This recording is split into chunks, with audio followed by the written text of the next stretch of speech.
Welcome to the Google class.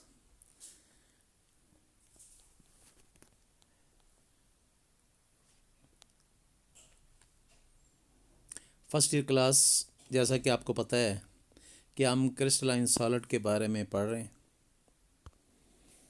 आज crystalline solid जो है उसका एक नया आर्टिकल पढ़ेंगे जिसका नाम है लेटस एनर्जी। अब लेटस एनर्जी क्या है? When ions combine to form ionic solid there is a huge release of energy. कहते हैं जिस वक्त आयनिक सॉलिड बन रहा होता है, आयनिक सॉलिड फिर मोड़ के जहन में सोडियम क्लोराइड को ले लें कि सोडियम क्लोराइड बन रहा है, और आपको पता है इसमें आयंस कंबाइन हो रहे हैं, सोडियम आयन और क्लोराइड आयंस। तो जब ये आयंस मिल के आयनिक सॉलिड बना रहे होंगे, प्रोसेस होगा एक्सोथर्मिक, और इसमें से huge amount of heat will be release. बहुत सारी एनर्जी जो है इसमें से उस वक्त निकल रही होगी। The reaction is highly exothermic. Reaction जो है ये बहुत ज़्यादा एक्सोथर्मिक है क्योंकि एनर्जी बहुत ज़्यादा निकलती है।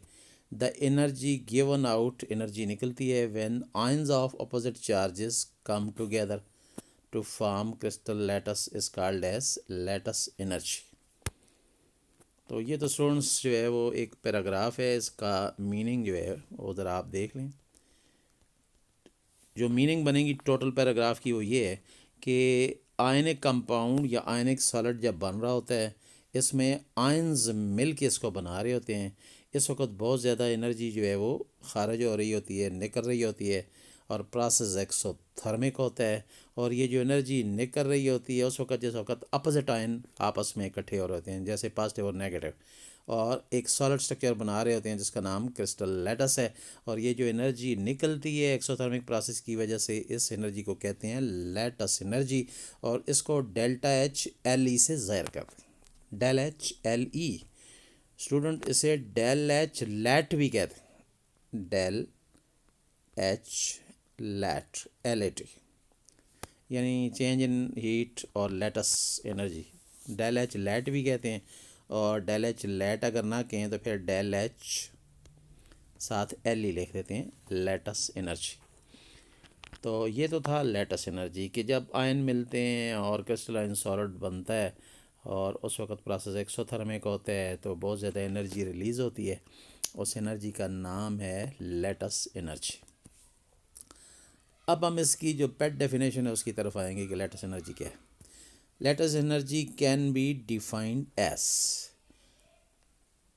the amount of energy released when 1 mole of an ionic crystal is formed from gaseous ions of opposite charges।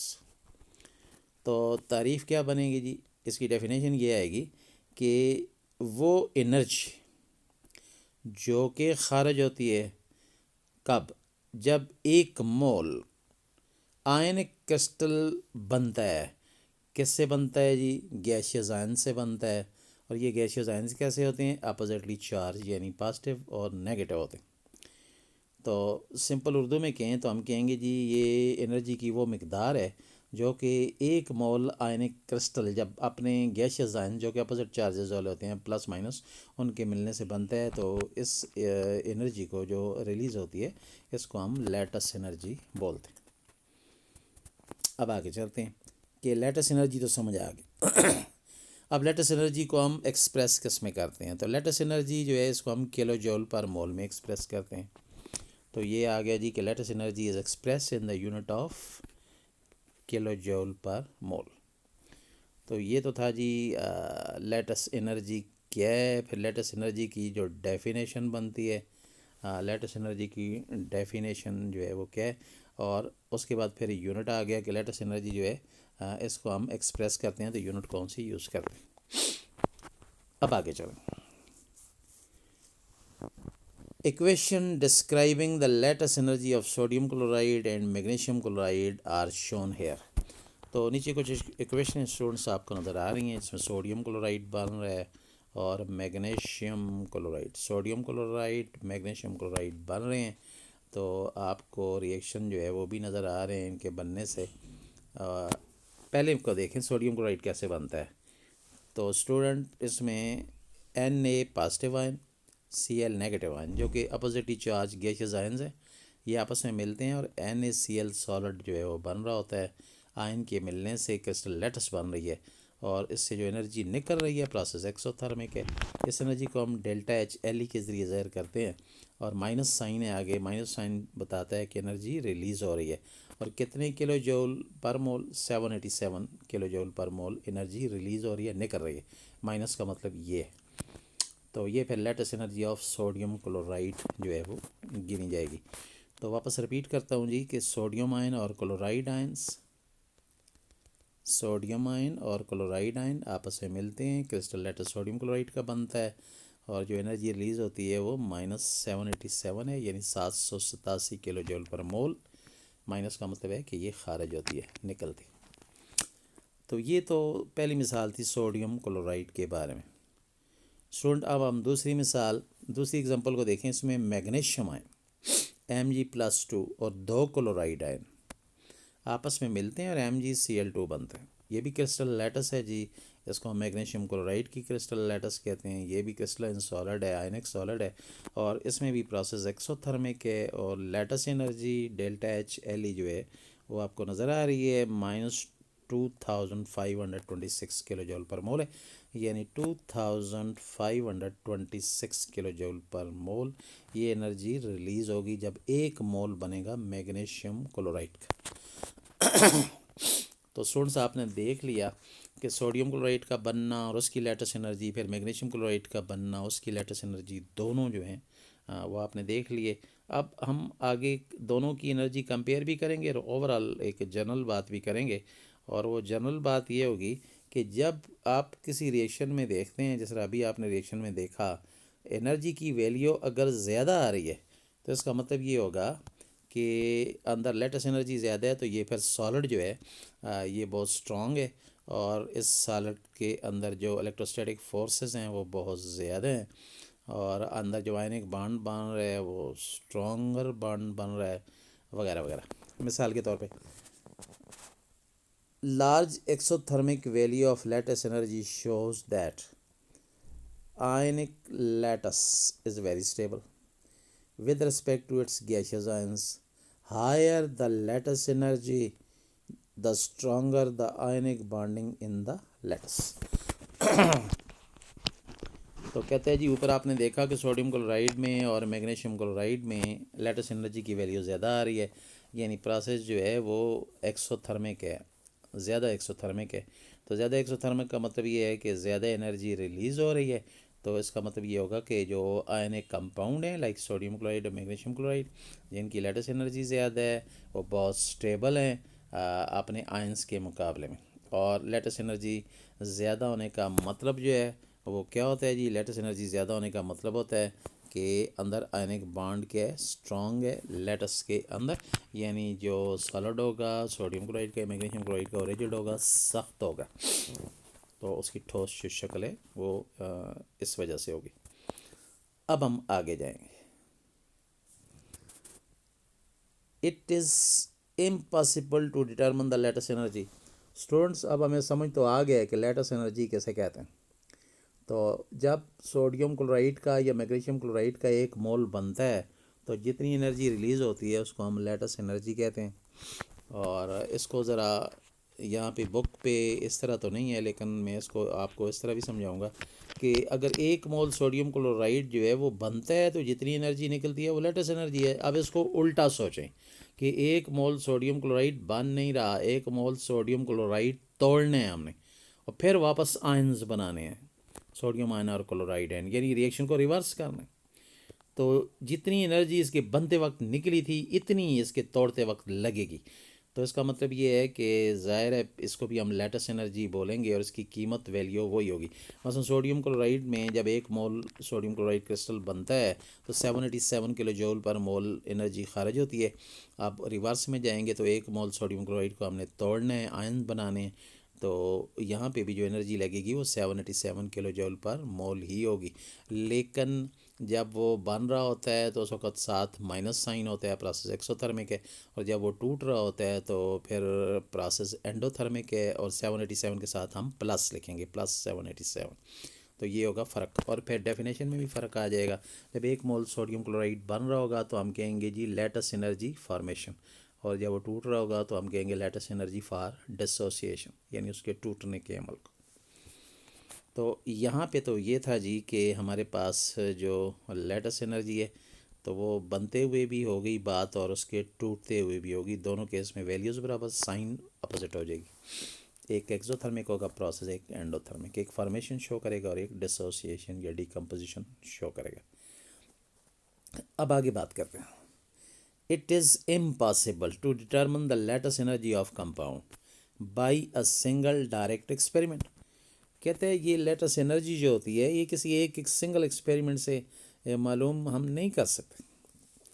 We can however calculate the value of lattice energy by using several experiment values and energy cycle called as Born-Haber cycle। तो इसके लिए हमें काफ़ी तजर्बे करने पड़ते हैं जी latest energy मालूम करने के लिए। और जो लेटेस्ट एनर्जी हम मालूम करते हैं तो इसके लिए एक एनर्जी साइकिल है वो हम यूज़ करते हैं आयनिक कंपाउंड के लिए ख़ास तौर पे। और इस एनर्जी साइकिल जो है इसका नाम है जी Born Haber cycle. This is Born Haber cycle. तो ये बहुत इंपॉर्टेंट है। आयनिक कंपाउंड की लेटेस्ट एनर्जी मालूम करने के लिए हम एक साइक्लिक प्रोसेस करते हैं, साइक्लिक प्रोसेस जिसका नाम है बॉर्न-हाइबर साइकिल। तो ये एक आगे एक थर्मोकेमिस्ट्री चैप्टर आएगा, उसके अंदर ये बाकायदा एक आर्टिकल होगा कि ionic compound like sodium chloride की लेटेस्ट एनर्जी कैसे मालूम की जाती है। तो वहाँ पे बॉर्न-हाइबर साइकिल में डिटेल से आपको पढ़ाऊँगा, और इंशाल्लाह आप डिटेल से इसे पढ़ेंगे कि बॉर्न-हाइबर साइकिल जो है वो क्या है। अब हम आते हैं स्टूडेंट्स के हमारे पास मुख्तलिफ साल्ट्स, और ये जो मुख्तलिफ साल्ट्स हमारे पास आ रहे हैं तो इनका जो लेटेस्ट एनर्जी है उसको हम यहाँ पे मवाजना करेंगे, यानी लेटेस्ट एनर्जी को हम कंपेयर करें। तो पहले सुन लें कि लेटेस्ट एनर्जी जो है जितना भी मैं ज़रा आपको दिखाता हूँ कि लेटेस्ट एनर्जी जो है उसका तलक जो है चार्ज के साथ भी होगा जी, और उसका तलक जो आयन्स हैं उनके साइज़ के साथ भी होगा। तो लेटेस्ट एनर्जी जो है वो ज़्यादा होगी जब चार्ज ज़्यादा होगा और साइज़ होगा छोटा, तो लेटेस्ट एनर्जी फिर ज़्यादा होगी। तो इन शॉर्ट इस बात को कैसे बयान करेंगे? इस बात को हम इस तरह बयान करेंगे कि लेटेस्ट एनर्जी ज़्यादा होगी जब चार्ज ज़्यादा होगा और साइज़ आयन का छोटा होगा। यानी जब चार्ज आयन का ज़्यादा हो, ज़्यादा पॉजिटिव नेगेटिव चार्ज हो, वैल्यू ज़्यादा हो, और साइज़ उनका छोटा हो, तो फिर लेटेस्ट एनर्जी जो है वो उनकी यहाँ पे ज़्यादा होगी, इंक्रीज़ करेगी। मिसाल के तौर पे lattice energy of some ionic crystals are given below. तो नीचे टेबल में स्टूडेंट्स आपको नज़र आ रहा है कि लेटेस्ट एनर्जी कुछ आयनिक कंपाउंड की ये टेबल में हमें जो है वो नज़र आ रही है। तो अब हम देखेंगे कि ये ऊपर हमने बात की है कि जी साइज़ छोटा हो और चार्ज ज़्यादा हो तो लेटेस्ट एनर्जी फिर आपके पास जो है वो ज़्यादा होगी। तो और से देखें सोडियम फ्लोराइड के लिए लेटेस्ट एनर्जी जो है वो आपके पास जो वैल्यू आ रही है तो वो आपको नज़र आ रही है 895 है सोडियम फ्लोराइड के लिए। तो फ्लोरीन का साइज़ जो है वो अपने ग्रुप में like chlorine, bromine, iodine, fluorine का साइज़ छोटा होता है जी, वो टॉप पे है ग्रुप में, और फिर नीचे क्लोरीन का साइज़ बड़ा, फिर ब्रोमीन का उससे बड़ा, आयोडीन का उससे बड़ा। तो साइज़ छोटा हो तो साइज़ छोटा है, बिल्कुल फ्लोरीन का साइज़ छोटा है NaF में। और इसकी जो चार्ज है वो बहुत स्ट्रॉन्ग है, क्योंकि F जो नज़र आ रहा है NaF में, F जो है वो सबसे ज़्यादा हाईली इलेक्ट्रोनेगेटिव एलिमेंट है पीरियोडिक टेबल का 110 एलिमेंट में। तो चार्ज तो बहुत ज़बरदस्त F पे स्ट्रॉन्ग नेगेटिव चार्ज होता है। तो ज़ाहिर है फिर चार्ज तो हो गया जी ज़्यादा और साइज़ हो गया छोटा। तो जो ऊपर बात की है कि चार्ज ज़्यादा हो साइज़ छोटा हो, लेटेस्ट एनर्जी ज़्यादा होगी। तो टेबल आपको नज़र आ रहा है स्टूडेंट्स, इसमें आप देख लें तो लेटेस्ट एनर्जी इसकी वाकई ज़्यादा है 895, और पूरे टेबल में आप देखें तो किसी और की एनर्जी जो है लेटेस्ट एनर्जी से ज़्यादा नहीं है।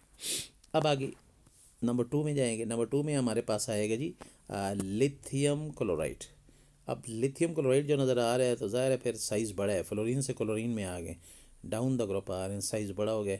तो साइज़ जो है वो बड़ा हो गया है और चार्ज भी कम है फ्लोरीन के मुकाबले में, क्लोरीन का नेगेटिव चार्ज कम है, तो डेफिनेटली फिर लेटेस्ट एनर्जी भी कम हो जाएगी और बिल्कुल नज़र आ रहा है आपको 833, 895 से कम होकर 833 रहेगी। अब हम नेक्स्ट पे जाएंगे, सोडियम क्लोराइड पे आए। तो फिर वही बात है, Cl आ गया है और ऊपर से नीचे ही हम आ रहे हैं, डाउन द ग्रुप जा रहे हैं, तो एनर्जी जो है वो और कम हो गई है जी। Latest energy 787। अभी हमने ऊपर डिटेल से पढ़ा कि ये माइनस भी 787 था और प्लस भी था। तो एक दफ़ा बन रहा था सोडियम क्लोराइड तो माइनस लगाते हैं इसके साथ, जब टूट रहा होता है तो प्लस बनती है, इसको हम लेटेस्ट एनर्जी बोलते हैं। तो वैल्यू कम होगी। और नीचे जाएं तो फिर आपको सोडियम ब्रोमाइड नज़र आएगा। तो लेटेस्ट एनर्जी देखें और कम हो गया क्योंकि डाउन द ग्रुप साइज़ बड़ा हो रहा है, ब्रोमीन का साइज़ बड़ा है Br का, तो लेटेस्ट एनर्जी और कम होगी। अब इसी तरीके से आगे सोडियम आयोडाइड है जी, और डाउन द ग्रुप चले गए, एनर्जी और कम हो गई है, 690 जो है वो आपको नज़र आ रही है। इसी तरीके से हम नीचे जाते जाएंगे तो ये लेटेस्ट एनर्जी जो है और कम हमारे पास होती जाएगी।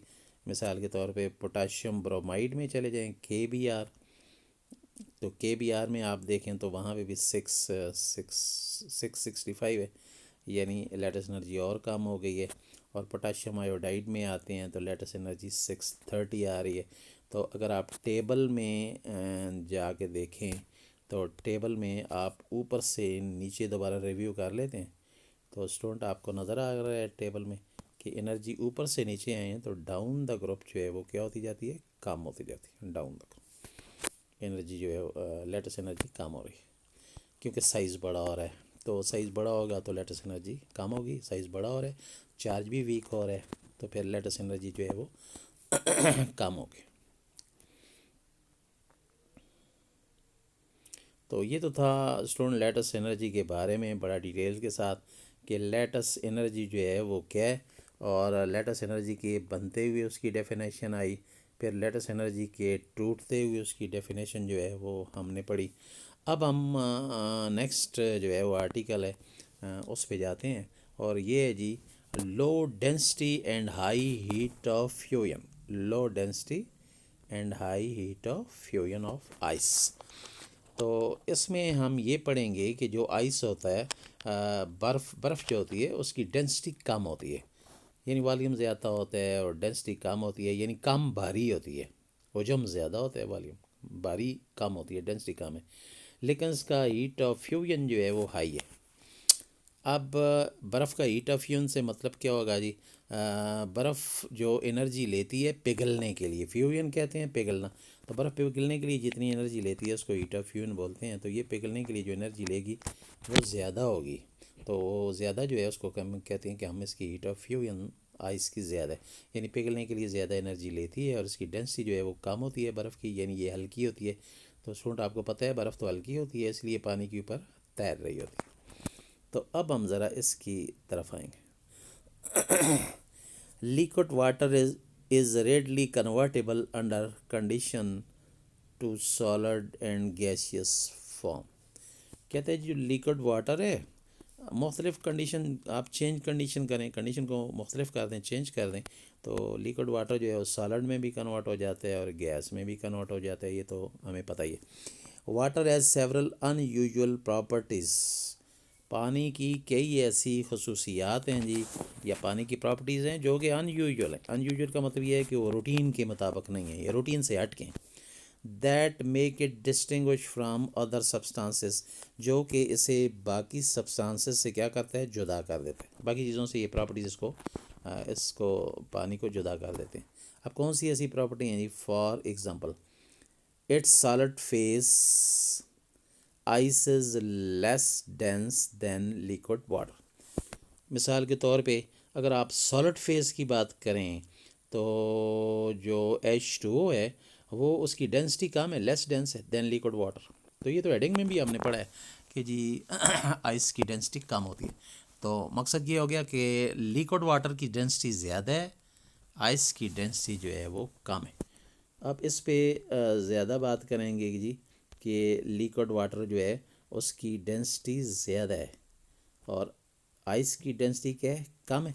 तो ये तो अभी पहले बात हुई है कि लिक्विड वाटर तो भारी होता है, वो नीचे होता है, और आइस की डेंसिटी कम है, वो तो कम भारी होती है, वो तो उसके ऊपर बर्फ़ जो है पानी के ऊपर तैर रही होती है। तो ज़ाहिर है लिक्विड वाटर ज़्यादा भारी है और आइस जो है, बर्फ़ जो है वो कम भारी है। कम भारी है इसलिए तो लिक्विड वाटर के ऊपर वो तैरती रहती है। तो पूरे पैराग्राफ में जो हमारे लिए यहाँ पे एक चीज़ है वो ये है कि लिक्विड वाटर जो है इसको हम कन्वर्ट कर सकते हैं जी मुख्तलिफ़ चीज़ों में, जैसे सॉलिड में भी कन्वर्ट कर सकते हैं, गैस में भी कन्वर्ट कर सकते हैं, मुख्तलिफ़ फॉर्म में लेके आ सकते हैं। और कुछ इसकी प्रॉपर्टीज़ ऐसी हैं जो इसको अनयूजुअल बनाती हैं, अनयूजुअल प्रॉपर्टीज़ हैं, और इसे फिर वो प्रॉपर्टीज़ दूसरों से डिस्टिंग्विश करती हैं, जुदा करती हैं दूसरे सॉलिड से या दूसरे सब्सटेंस से। और फॉर एग्ज़ाम्पल ये कौन सी प्रॉपर्टी हैं, और ये प्रॉपर्टी हैं कि सॉलिड फेज़ में अगर आप देखें तो H2O जो है इसकी डेंसिटी कम हो जाती है as compared to liquid water. हालांकि तमाम सॉलिड जो होते हैं जी उनकी डेंसिटी ज़्यादा होती है लिक्विड स्टेट से, लेकिन पानी जो है इसका जो है मुख्तलिफ है तरीका, इसकी डेंसिटी सॉलिड में लिक्विड वाटर से जो है वो उल्टा कम हो जाती है, यानी उल्टा बिहेवियर है इसका। तो ये एक चीज़ आपने यहाँ पे पढ़ी कि जी इसकी डेंसिटी जो है लिक्विड वाटर से कम है बर्फ़ की, और बर्फ़ इसलिए पानी के ऊपर तैरती रहती है। अब आगे चलेंगे कि इसकी लो डेंसिटी जो है, आइस की लो डेंसिटी जो है वो क्यों है। तो पॉइंट नंबर 1 है लो डेंसिटी ऑफ आइस, कि इसकी डेंसिटी कम क्यों है, वजह क्या है। तो स्टूडेंट्स ये एक यहाँ पे इसका ताल्लुक जो है वो स्ट्रक्चर के साथ आएगा कि इसकी स्ट्रक्चर में कोई ऐसी चीज़ है जो कि इसको कम डेंसर बनाती है लिक्विड वाटर से, और वो चीज़ क्या है उसको अभी हम यहाँ पे डिटेल से पढ़ेंगे।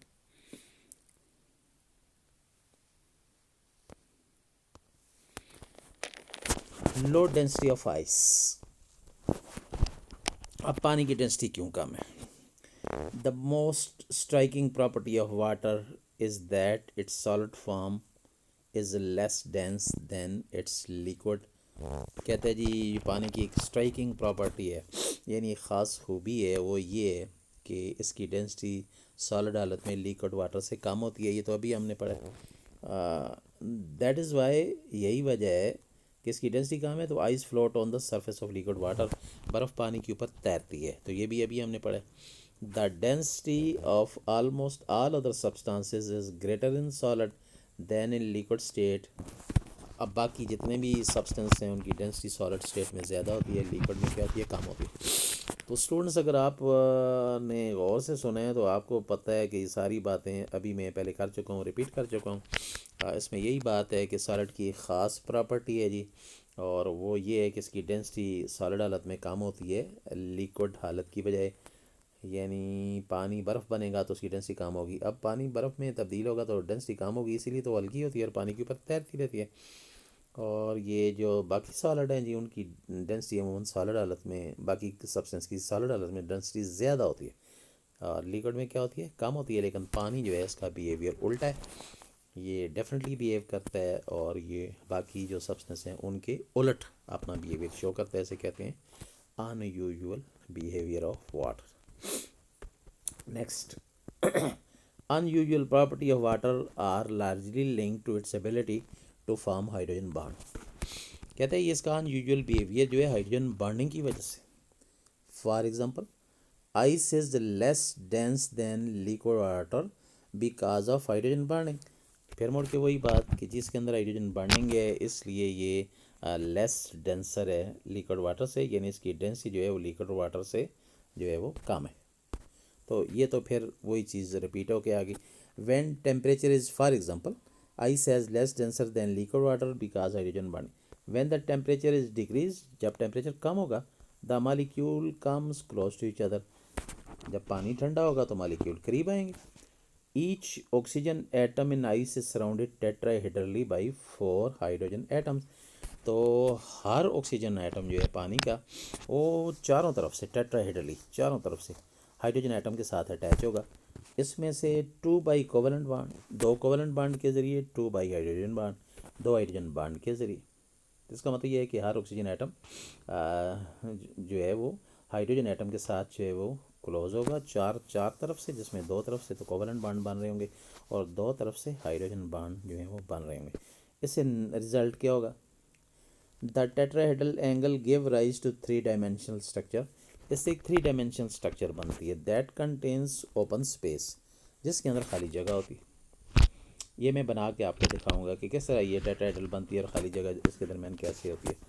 As a result about 9% more space than liquid water is produce, जिसकी वजह से कोई पानी का जो वॉल्यूम है वो 9% बढ़ जाता है। और as we know as we have that D is equal to M over V, कि डेंसिटी जो है वो मैस ओवर वॉल्यूम के बराबर है। तो ज़रा इन्वर्सली रिलेशनशिप आ गया जी वॉल्यूम का और डेंसिटी का। तो अगर पानी फैल गया है, उसका 9% वॉल्यूम ज़्यादा हो गया, तो आपको पता है, साबित हो गया कि वॉल्यूम अगर 9% ज़्यादा हो गया तो डेंसिटी क्या हो जाएगी? कम हो जाएगी, क्योंकि वॉल्यूम और डेंसिटी आपस में इनवर्स होते हैं। तो अब यही वजह हो गई जी कि वॉल्यूम ज़्यादा हो जाता है जब लिक्विड वाटर आइस में कन्वर्ट होता है, तो वॉल्यूम ज़्यादा होने की वजह से डेंसिटी जो है वो फिर कम हो जाती है और वो बर्फ़ में तब्दील हो जाता है, लेकिन डेंसिटी कम होने से हल्का हो जाता है और इसी वजह से पानी के ऊपर बर्फ़ जो है वो तैरती है। तो ये स्टूडेंट सामने बड़ा डिटेल में हमने पढ़ लिया। इस पैराग्राफ को मैं फिर थोड़ा सा आपको रिपीट करके बताता हूँ। कहते हैं ये पानी का अनयूजुअल बिहेवियर क्यों है? अनयूजुअल बिहेवियर पानी का इस वजह से है कि पानी के अंदर हाइड्रोजन बॉन्डिंग है जी, और पानी जो है ये सॉलिड हालत में इसकी डेंसिटी जो है वो कम हो जाती है। जब पानी को ठंडा करते हैं तो उसके मालिक्यूल क्लोज आते हैं एक दूसरे के, और हर जो मालिक्यूल है उसमें ऑक्सीजन एटम जो है वो चारों तरफ से हाइड्रोजन एटम के साथ जो है वो अटैच होता है। चारों तरफ से दो बॉन्ड, तो वो दो साइड से कोवलेंट बॉन्ड बनाते हैं दो, और दो साइड से वो दो हाइड्रोजन बॉन्ड बना रहा होता है। और फिर इससे क्या होता है? एक थ्री डायमेंशनल स्ट्रक्चर्स बनती है, जिसके ये एक रिंग टाइप स्ट्रक्चर होगी। इसके अंदर वाली जगह खाली होगी, ओपन स्पेस होगी, उसमें खाली जगह होगी, और उससे 9% वॉल्यूम जो है और लिक्विड वाटर का 9% वॉल्यूम ज़्यादा हो जाएगा, लेकिन वो लिक्विड वाटर अब नहीं रहेगा, वो बर्फ़ में तब्दील हो जाएगा, आइस में। 9% वॉल्यूम बढ़ गया। अब हम कहते हैं जी डेंसिटी और वॉल्यूम आपस में इस इक्वेशन के मुताबिक D is equal to M over V, density और वॉल्यूम आपस में इन्वर्सली प्रोपोर्शनल है। तो लिहाजा अगर वॉल्यूम 9% ज़्यादा हो गया तो डेंसिटी फिर क्या हो जाएगी? वॉल्यूम ज़्यादा होने से डेंसिटी कम हो जाएगी, और डेंसिटी कम हो जाएगी, बर्फ़ में भी तब्दील हो जाएगा, डेंसिटी भी कम हो जाएगी, यानी हल्का हो जाएगा। तो ज़ाहिर है बर्फ़ हल्की होती है ना, इसीलिए वो पानी के ऊपर तैरती है। तो ये था जी अनयूजुअल बिहेवियर ऑफ वाटर, कि पानी बर्फ़ में तब्दील होकर सॉलिड होकर भारी होना चाहिए, बाकी सारे तो सब्सटेंस भारी होते हैं, ये हल्का हो जाता है। उसकी वजह क्या है? तो स्टूडेंट अभी मैं एक आपको यहाँ पे एक डायग्राम जो है वो बना के समझाने की कोशिश करता हूँ कि ये जब बर्फ़ में तब्दील होता है तो हेक्सागोनल रिंग से जो है वो बन रहे होते हैं, और ये हेक्सागोनल रिंग जो है वो कैसे बन रहे होते हैं, ये मैं अभी जो है वो आपको समझाता हूँ कि ये रिंग जो है वो कैसे बनते हैं।